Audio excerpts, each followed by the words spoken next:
Good morning, Kahal Kadosh. Shavua Tov Mevorach. Beruchim Aba'im to everyone. Today, very special day. Erev Tu Bishbat.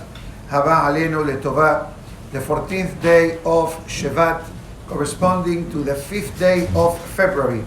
Today's class graciously sponsored by Nathan Yadgar and family. Le'ilui Nishmat Albert Ben Yaakov Alav Shalom. Additionally, by David Zohar and family. Le'ilui Nishmat his mother-in-law Rashlin Rachel Bat Fortunei Mazal. By Mr. Albert Dweck. Le'ilui Nishmat the Kedoshim of last week's attack in Neve Yaakov in Israel. Also by for the Refuah Shelema of Rabbi Eliyahu Shimon Ben Mazal Fortunei, Hannah Batsima Faige, and as well by AJ Gindi, in honor of all of the members of the Safra Synagogue for participating so generously on the appeal of a renewal last Shabbat. So, being Tu Bishbat tonight, as with the Kahal knows, Tu Bishbat is not a simple day. It's a very special day. It's a very holy day. Even though we do not have the laws of Yom Tov per se, but some of the basic halachot are that on the day of Tu Bishvat, you're not allowed to fast. You're not allowed to fast. Even though sometimes people fast for different reasons, when that reason comes on Tu Bishvat, we don't fast. Also, the Ben Ish Chai writes, as well as the Bnei Issachar and others, that the day of Tu Bishvat is an appropriate day for a person to pray for a lulav and a trog for this coming celebration of Sukkot. So very nether between tonight and tomorrow morning, we're going to be reciting this particular tefillah. So I have a lot of sources to discuss about Tu Bishvat. So let's start in a soft manner. This comes from the great Yahacham Ya'abes, Rabbi Yaakov Ben Tzvi, and it says, being quoted by the Shevet Musar. Shevet Musar was a book written by a great Hacham from Turkey, Rabbi Eliyahu Kohen, and he writes and it says, Beni, my dear son, be meticulous in making the effort to recite the blessings on the day of Tu Bishvat, and it says the Ya'abes that this is the night that a person through the power of Berachot can make a tikkun, can create a spiritual remedy for the times throughout the year that a person ate without reciting a beracha. We discussed this in the past, the grave sin of eating without beracha. So the person says, I like to do teshuvah for the past sins. Now I'm saying berachot, beautiful. But what I'm going to do for the past that I didn't do? So the Ya'abes says, take advantage of the night and day of Tu Bishvat, say the berachot by the fruits, by the items that we're going to eat tonight, Be'ezat Hashem, and this will serve as a tikkun retroactively for the times that a person ate without saying a beracha. It's an unbelievable deal. Next, let's continue. How many items do you bring on the table of Tu Bishvat? So there are many opinions. One opinion says 7 items, connected to the 7 items from Eretz Israel. Hita, Se'ora, Gefen, Te'ena, Rimon, Zebshemen, Udvash. You see in the bulletin of Tu Bishvat, which Baruch Hashem, we ran out of them, but we are printing additional for the benefit of the Kahal. So we have wheat, barley, right? Grapes, figs, pomegranates, olives, and dates. Those are the 7 minimum items that you should have for the night of Tu Bishvat. Other opinion says no, you should have 15 items. Why? Tu Bishvat is 15. Hamisha Asar is 15. Other opinion says no, you should have 13. Why? 13 attributes of mercy from HaKadosh Baruch Hu. You know, HaKadosh Baruch Hu created the world in a very colorful fashion. Look at the plate of fruit. The different fruits have different colors. Can you imagine if this would have been black and white only? Black and white? No nice, no excitement, no pleasure in seeing.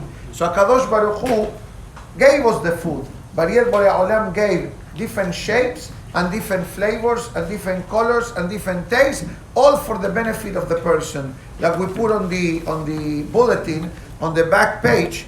Remember the beauty of the creation in the pharmacy of HaKadosh Baruch Hu.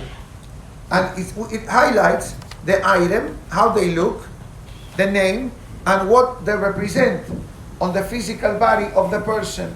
If you don't have this, more copies are being printed as we speak, and they will be down a bit later. There is another opinion who says that actually you need to bring fruits that represents the different worlds of creation. The fruits, let's look at the fruit. In front of me, I have a grape, I have watermelon, okay? For example. So what's the difference between the grape and the watermelon, besides the beracha? The beracha, obviously, aetz on the grape, watermelon, honeydew, cantaloupe, ha'adama. But there is a huge discrepancy from the spiritual perspective of the creation. The difference is that the grape, for example, you can eat it as is. Just rinse it, dry it, and eat it. The watermelon, the honeydew, or the cantaloupe, you must remove the shell. That difference, that one food is ready to eat versus the other food needs to be prepared in order to be able to eat, it demonstrates that the grape spiritually is in a higher level than the cantaloupe. But then we have something in between. Which is the item in between? For example, the date. The date, you don't have to cook, you don't have to peel. What do? You open the date in half, you remove the pit, and then you check that there are no insects or bugs inside of it. But between the grape that is ready to eat as is, and between the cantaloupe that it must peel, comes the date that is ready to eat, with one exception, that it has a pit inside. So the grape is eaten as is, that's higher. The date that I need to remove the pit, that's lower. And the cantaloupe, honeydew, or any item that you cannot eat as is and requires cleaning and removal of the shell, it puts it on a lower level of creation. Then you have even a lower level of creation, which is what? Items that you cannot eat them as they are. For example, potatoes. For example, eggplant. You can't eat a potato raw. You cannot eat eggplant raw. You can eat a carrot raw. You can eat peppers raw. You can eat cucumbers. You can eat tomatoes. So also, in the concept of cooking food and the vegetables, is also demonstrate a certain level of spirituality. So therefore, according to some opinions, you should have fruits or vegetables representing every item of the creation. Like the Amidah. In the Amidah, the tefillah is also built in this aspect. We start from the basement. The basement or the lobby, let's call it, the lobby. You begin with korbanot. Till hodu. That's one level. The next, then you say kaddish. Then you have the next level, from hodu, or baruch she'amar, till ishtabah. Then you say another kaddish. Then you went on another level of prayer. This, in the world of prayer, it's called abiyah. I'll write them here so it's easy for me to remember. Atzilut, Beriah, Asira, Atzilut, Beriah, Yetzirah, and Mehila. Please let me do the talking because I'm getting confused. Thank you. Atzilut, Beriah, Yetzirah, Asiya. That's they are called Abiyah.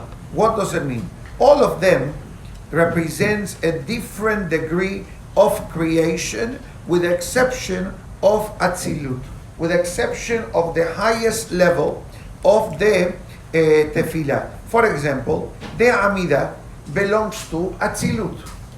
That's the reason why, when it comes to the Shema, after we say Shema, we say Baruch Atah Hashem Ga'al Israel. You are not allowed to interrupt even in quiet, in silence. You say Baruch Atah Hashem Ga'al Israel. You touch your tefillin of the head. Right away you say Amonai. That's the reason why we do it. We don't do it in Mincha. We don't do it in Arvit. Only on Shaharit. Why? Because that is the moment that I'm having an appointment with a Kadosh Baruch Hu. That's the ultimate level of tefillah. The level before, from Ishtabah till the Amidah, goes to the level called Beri'ah. Then you have Yetzirah from Ishtabah till Baruch She'amar, and then you have Korbanot. So, for example, if I need to allocate a fruit connected to the segments of the Amidah, I will put in the world of Beri'ah, I will put grapes probably. In the Yetzirah, I will put dates because it has the pit. And in Asiyah, I will put the watermelon, cantaloupe, honeydew, because they require extra effort in order for me to be able to eat. That's the reason why the Gemara writes, when Mashiach comes, no more cooking.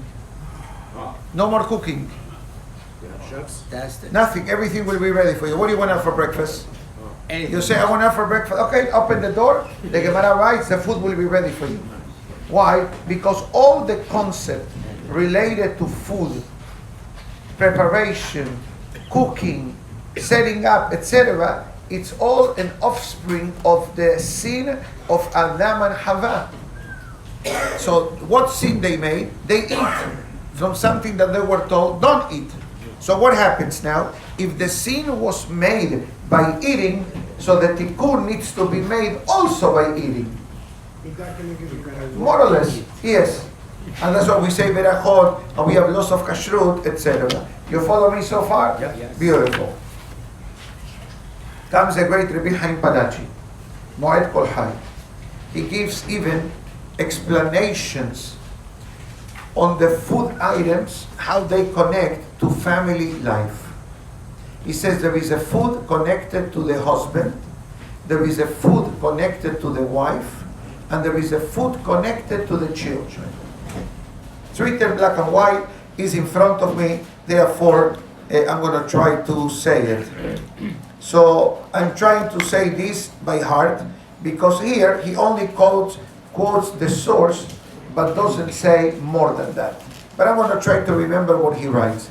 So first of all, he says that the responsibility of parnasah in a marriage falls upon a husband. So therefore he says, he quotes a pasuk that says, Helev hitim yasbi'ech. The fat of the hita, it will satiate you. This refers to the hita. Hita is the first food item that we're going to have today. Wheat items. You can have a ka'ak, you can have a bread, you can have a cookie, anything that contains wheat flour. According to one opinion, wheat was the sin that Adam and Hava committed when it came to the prohibition of not eating from the forbidden tree.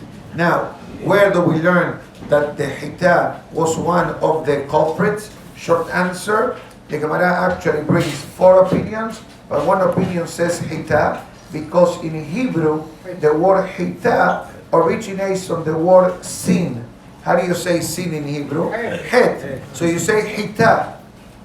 That's why matzah is made from the hita. And we make hamotzi, says the Ben Ish Chai, Shabbat night, from bread made out of wheat. Because when we make the hamotzi on Shabbat night, we are repairing the sin of Adam and Hava. Other opinion says it wasn't wheat. It was actually wine, geffen. That's why we do Boreh Peria Geffen on the Kiddush. From the Torah, you don't need to make Kiddush on wine. You just say, Yom HaShishi V'Chulu HaShamayim Baruch Atah Hashem Mekadesh Shabbat, you will fulfill the mitzvah. The wine was instituted by our Hachamim. And the Ben Ish Chai writes that the reason why the wine was instituted by the Hachamim in honor of the Kiddush of Shabbat, because that also makes a tikkun for the sin of Adam and Hava. And that's why Rabbi Chaim Padachi says that the wine connects to the wife. What's the connection? David HaMelech says in the book of Tehillim, Eshtecha kegefen poriya v'arkete betecha. Your wife is like the vine. The vine grows connected to the wall. That refers to the modesty of the wife. So the wine is connected to the wife. The children. Banecha kishtile zetim. Your children are like the tree of the olives. What's so special about the olives? The Zohar Kadosh explains that the olives does not get affected by the weather. Every season of the year is beneficial for the olives. Now, it says Rabbi Chaim Palachi that is important, it's a beautiful concept that in the night of Tu Bishbat, to make sure that we do this Seudah in the best way, but he also says, be careful with the food items that may have issues of kashrut. For example, the dates and the figs. Those are two items that they need checking. So we'll explain this tonight. We open it up, we remove the seed of the date, and we make sure that there is nothing floating around, etc. Now, here it says from Rabbeinu Chaim Vital, where I mentioned the different types of fruit, and it says now the son of Rabbi Chaim Palachi, and it says this is a great day for the Jewish people, and a day that we say a lot of berachot, and it says always Tu Bishvat falls during the weeks of Shovavim, of the weeks of the 6 weeks of the Jewish calendar, that a man can remedy sins committed through inappropriate behavior for the Berit Milah. And therefore it says, one of the tikkunim that a person can do for misusing the Berit Milah is by increasing in reciting berachot in a proper manner. And it says that through the berachot that a person can do is able to remedy the sin of zera levatala, of wasting zera, God forbid. Another hidush from the Ateret Yeshua, it says as follows, that Shevat Rashi Tevot Shomrem Barchem Taharem. In the Ana V'Koach, right? What do we have? Ana V'Koach Nagibor Dorshei Yehudecha Kebabat Shomrem Barchem Taharem. He plays with the words, and it says Shevat Rashi Tevot Shomrem Barchem Taharem. Shomrem is protection. Barchem is of blessings. Taharem is of purification. So it says that the day of Tu Bishvat gives a dosage of holiness, that a person is able to clean their heart, meaning to say the power of teshuvah. And when you clean your heart, you also remove the tum'ah that sometimes enters to the body of the person. And therefore it says, on the day of Tu Bishvat, we also pray for the fruits. We pray for the fruits. But which fruits is the Ateret Yeshua referring to? For the children of the person. Because the perot are the children of the person. Bnei Hayeh Mezoneh Reviheh. For children, for livelihood, and for longevity. So it says, yesterday we heard the Gemara in Masechet Ta'anit that discusses an interaction with two great Hachamim. And at the end, I'm giving you the very short version. What was the blessing given from one Hacham to the other? That your children be like you, or better. Obviously, parents also want the children to do better, better and better. And I'm not talking about from the financial perspective. We don't need the Gemara to tell me that. But better in the Yirat Shamayim. Comes the Arona Edut, and it brings also a remedy for happiness. We discussed this topic in the past, the importance of happiness in life. But it says here, the Arona Edut, that on the night and day of Tu Bishbat, there is a shower called the shower of happiness. Who doesn't need happiness? Do you know someone who doesn't need happiness? Do you know someone that says, I'm very happy, I don't need more happiness? No. Happiness is something that you don't overdose on happiness. The opposite. God forbid, a person with the opposite of happiness can drown. So it says, where do we learn that happiness and Tu Bishvat are connected? He says a beautiful hidush. It says, how do we say in Hebrew 15? Hamisha, Asar. So he says, if you play with the words, the word Hamisha are the same letters as Simha. And Asar are the same letters as Sha'ar. Sha'ar Simha. It says, on the night of Tu Bishvat, there is a gate from Shamayim that opens, that showers happiness to the life of the person. It's an unbelievable hidush. And it says that on these days, on this day, the gate of happiness are open for everyone, and the happiness comes down automatically. There is a bonus of all things which are good in life. Because we already learned in the past that happiness is one of the ultimate blessings. And therefore it says why Rosh Hashanah is allocated to the 15th of Shabbat. Usually, if I'm going to start something from the beginning, I'm going to start from the first. For example, Rosh Hashanah. When is Rosh Hashanah? The first. When is the beginning of the week? Today, Ehad. When is the beginning of the year? Aleph Tishrei. When is the beginning of the month? The beginning of the month. So why, if Rosh Hashanah Lailanot falls on the 15th, although I must say that the Gemara does bring an opinion that Rosh Hashanah Lailanot is actually Rosh Chodesh Shevat, but we follow the 15th of Av, and it says as follows: Ilan, the numerical value of the word Ilan is 91. Same numerical value as Amen. Same numerical value as Poteyach et Yadecha. Same numerical value as the word Ma'achal, food. So all these words that we just throw on the table, they all equal the same. So therefore it says, through happiness, you bring great beracha to your life. Where do we learn this from? There is a pasuk. Shlomo HaMelech says, Birkat Hashem ita'ashir. The blessing of the Almighty causes the person to become successful. With one condition, Velo tosif etzev ima. You cannot be sad. What's the opposite of sadness?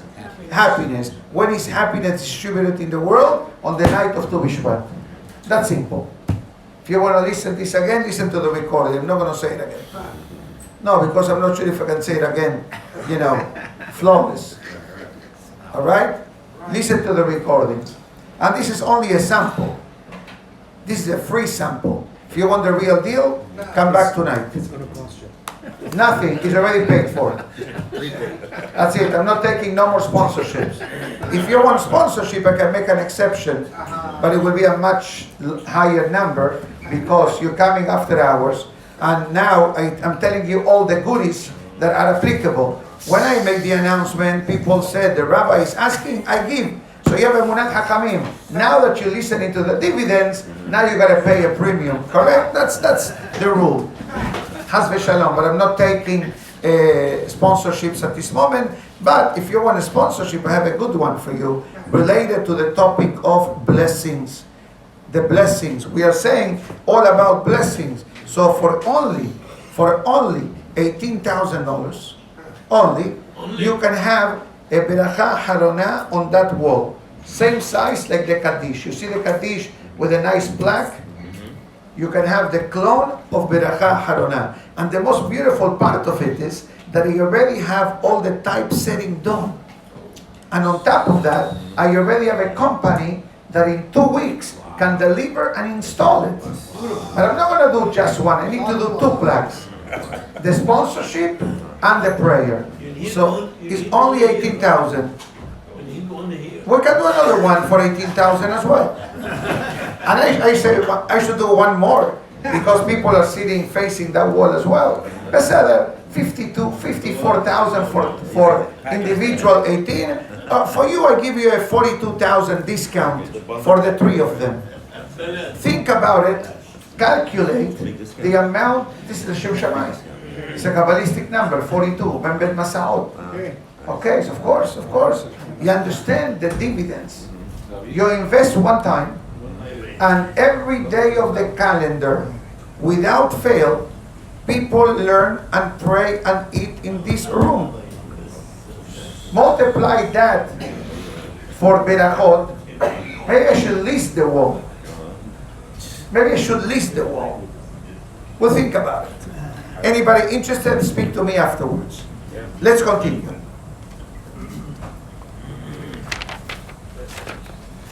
Let's talk about longevity and health. We already mentioned in the back of this bulletin that even in the food items, in the shape of the food, there is a direct connection to the human body. Symbolic, but you'll see now how deep this topic is.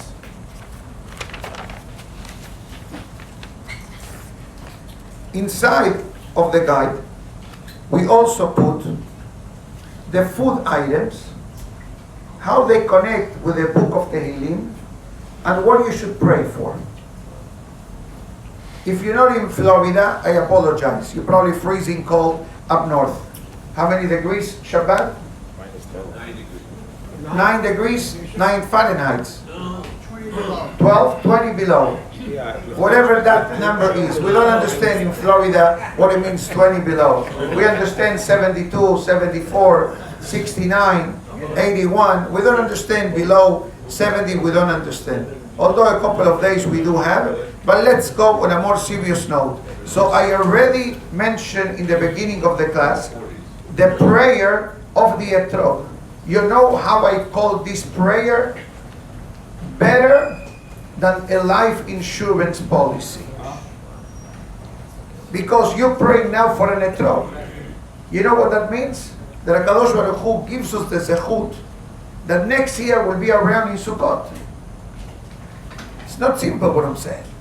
Comes the Shari Sachar and it says, we have a tradition from our holy rabbis that a person should pray to HaKadosh Baruch Hu on the day of Tu Bishbat, that they have an opportunity to receive a beautiful etrog on next year on the day of Tu Bishbat, on the day of Sukkot, in honor of the prayer of Tu Bishbat.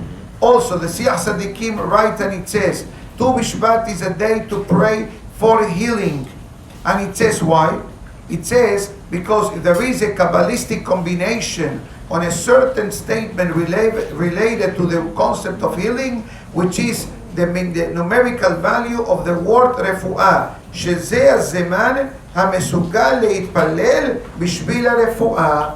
That this is the day of Tu Bishvat, is an auspicious day to pray for healing. For example, this is connected, one second, to chapter 133 of the book of Tehillim. Not only that, it says in the Yod Gimal Ma'amarim, it says there is also a segula, and you're gonna get it here tonight if you come. If you don't come, I don't put food on the side. You're gonna be able to eat a trog tonight. We have a few hundred containers of etrog. Jam. Sure. So what is the benefit of eating etrog on the day of Tu Bishvat? So listen what it says. Number one, it says in the name of the Yehudi HaKadosh that in the zechut of the etrog, sheizkeh ha'adam le'ashlim shenato, God will give the person the zechut of finishing the year alive. Not bad.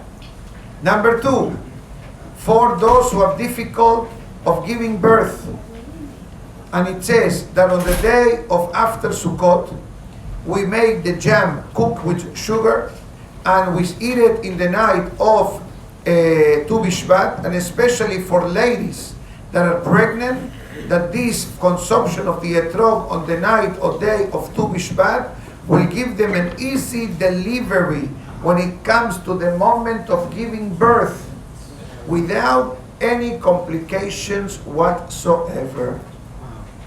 To me, this is beautiful. Now,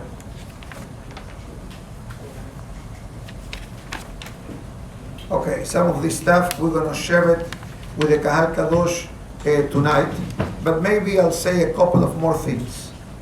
Comes the Kaf HaChaim. You know, the next paragraphs that we're going to discuss is moving more into the Kabbalistic aspect of life. And the Kaf HaChaim HaKadosh talks about Ruach HaKodesh. Ruach HaKodesh means what? It's not prophecy. That's called Nevu'ah. Ruach HaKodesh means divine inspiration. Certain Hachamim, certain Tzaddikim have this gift from heaven. The question is, how do you get it? I wanted 500 milligrams of Ruach HaKodesh. How do I do it?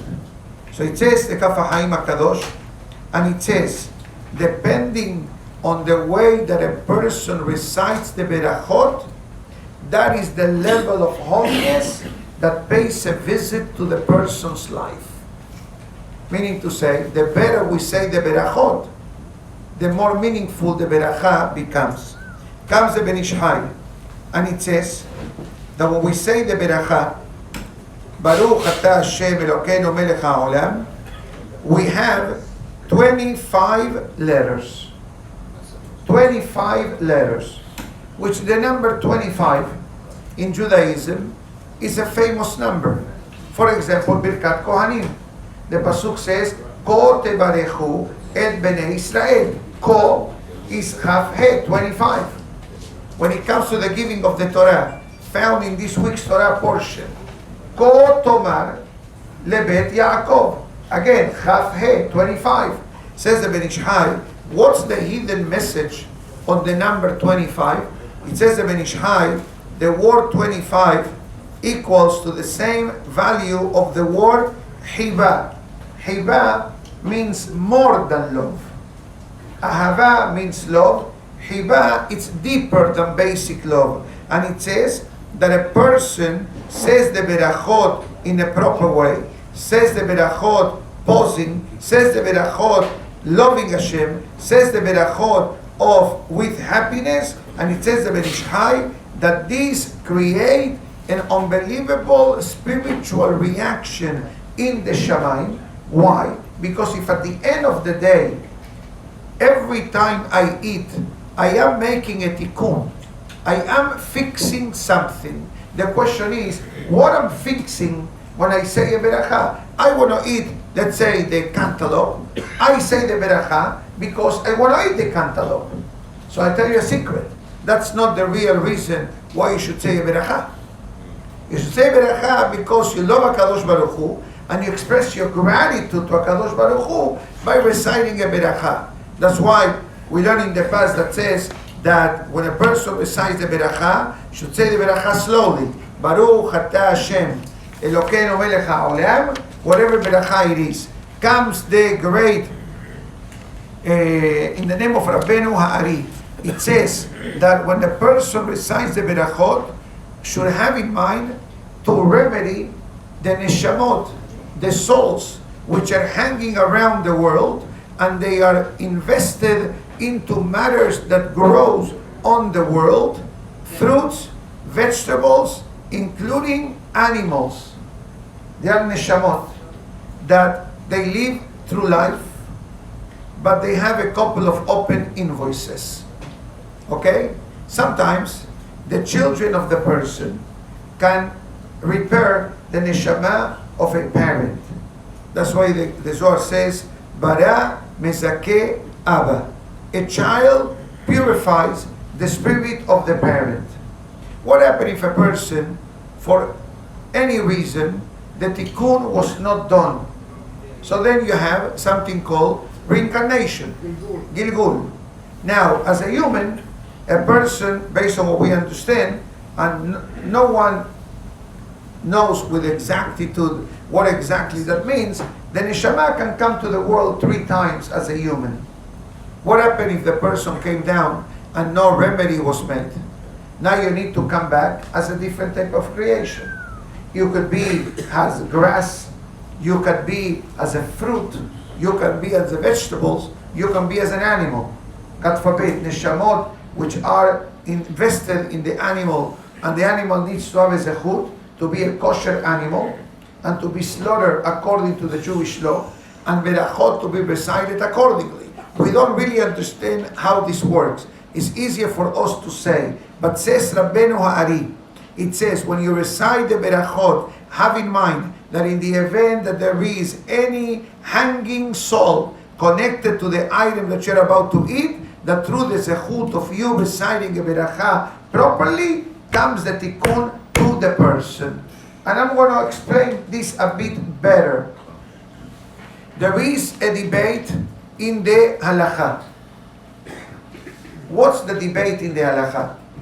We know that in the month of Nisan, we say Birkat Ha'ilanot, the blessing for the trees. Correct?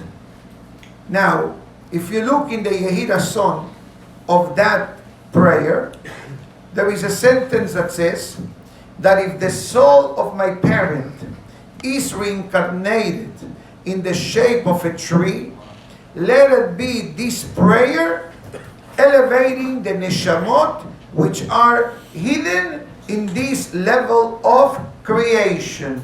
Remember, we mentioned before that there are 4 levels of creation in the foods and 4 levels of the Amidah. Guess what? In the creation of the world, there are also 4 levels. Human is the highest, animal the next, fruits, vegetables, matters that grow the third, it's called Someah, and then you have the 4th level, inanimate objects. For example, a mountain, a table, a chair, matters that don't move.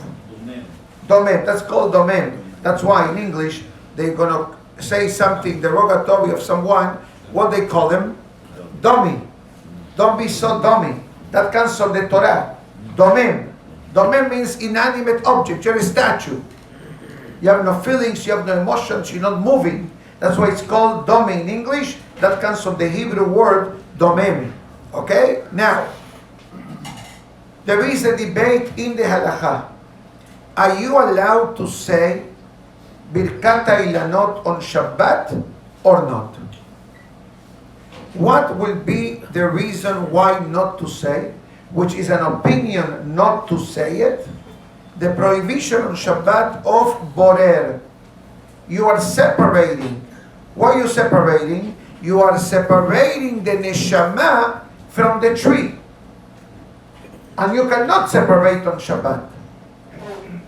Hacham Rabbi Yosef disagrees with that opinion, which is based on Kabbalah. And it says, even though the prayer of Rosh Hashanah or Mehillah, of Birkat Ilanot in the month of Nisan, you are separating, but the prohibition of Borer is connected only to matters of physical life, not of spirituality. So therefore, he says, if you have no other choice, you are allowed to recite Birkat Ilanot on Shabbat. So what does it tell you? That if the fact that there are opinions who say, don't say it because you are separating, why are you separating? I'm take the Sidur, and they say the Beracha, Mizmor LeDavid, says you're separating the Neshama that is reincarnated on a tree.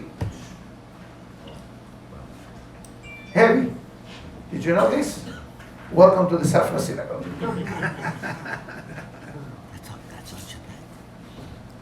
We are allowed to learn on Shabbat. Next comes the great Rabbi Yehuda Batya, a student of the Ben Ishai. He wrote many holy books, and he was a master of reincarnation. Take my word. He was a master of reincarnations. He knew. He was able to see things. Was a holy man. Was a malach. I'm not like him.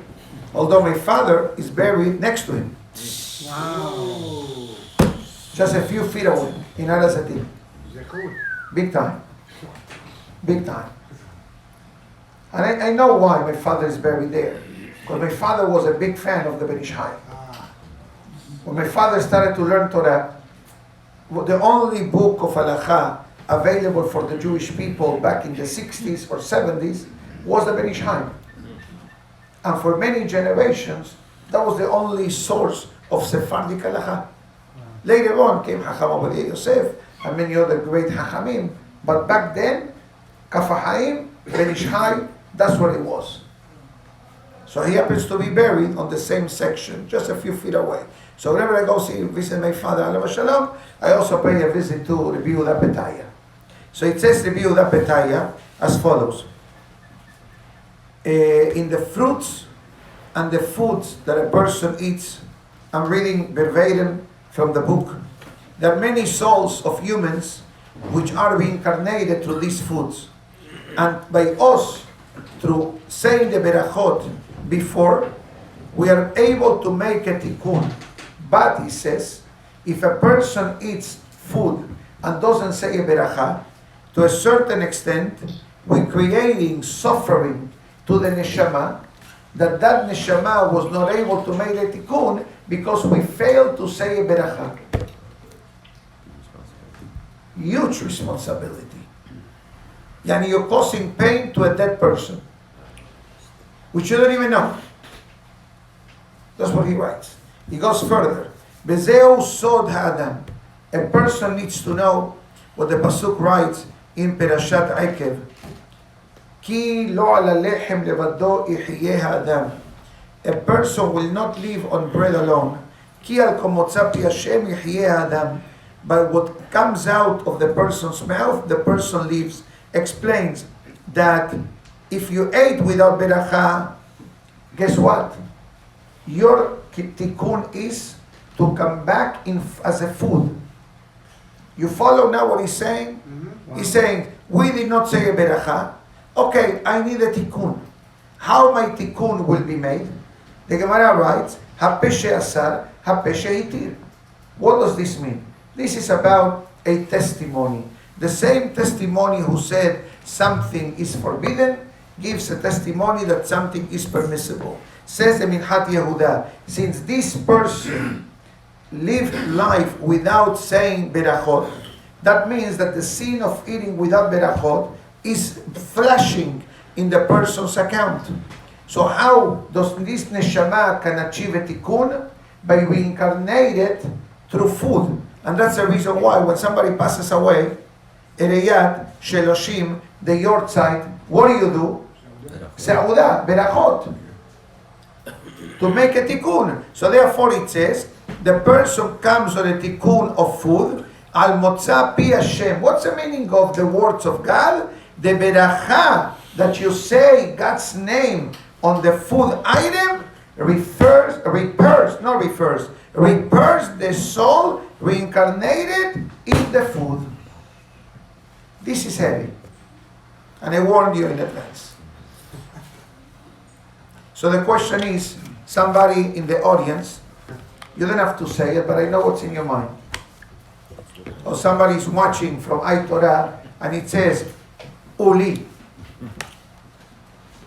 I ate without berachot. I'm not careful with the berachot. Now you're telling me that I'm hurting people when I eat without saying berachot? According to what we learn now, you're responsible for their pain.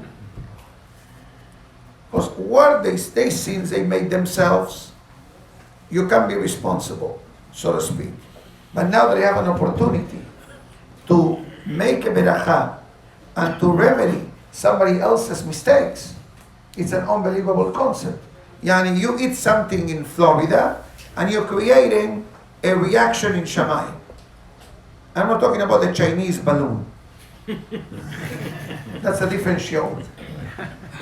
But can you imagine your beracha pops up the balloon?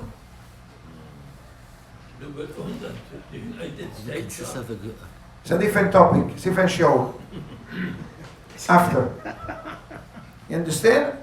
You're activating Rahamim on the Neshama. There are many more things to say. I think I'll save some of them for tonight. This was only the introduction. Okay? The real deal comes tonight. So 5:45, second minyan. Ladies are invited to come, of course. Everybody. Yeah. Everybody is welcome to come. The first minyan will also have a sa'udah afterwards, but there is not going to be much of an, so to speak, of prayer and tehillim and explanations. Come for the real deal. Second minyan, 5:45 in Hana Arvit. Tikkun of Tu Bishbat will be at 6:15. For those that they are not here, for those who get my daily class, I already sent you last night via WhatsApp and via email everything of the pamphlets printed, so you can do it at home with your family, etc. And Be'ezrat Hashem, let it be that the Zechut of Tu Bishbat really resets our buttons in life, and HaKadosh Baruch Hu showers us together with all of Am Yisrael with a new year, because at the end of the day, if Rosh Hashanah is the new year, that means that we have an opportunity to turn the page, close the chapter, and begin the new year with great beracha and aslaha in all of our endeavors. Amen. תזכו לשנים רבות, שבוע טוב to everyone, ברוך אדוני לעולם, אמן ואמן. רבי חנניה בן הקשיא אומר, רצה הקדוש ברוך הוא לזכות את ישראל לפיך, ילווה להן תורה מצוות שנאמר, אדוני חפש למען צדקו, יגדיל תורה וידיר. קדיש.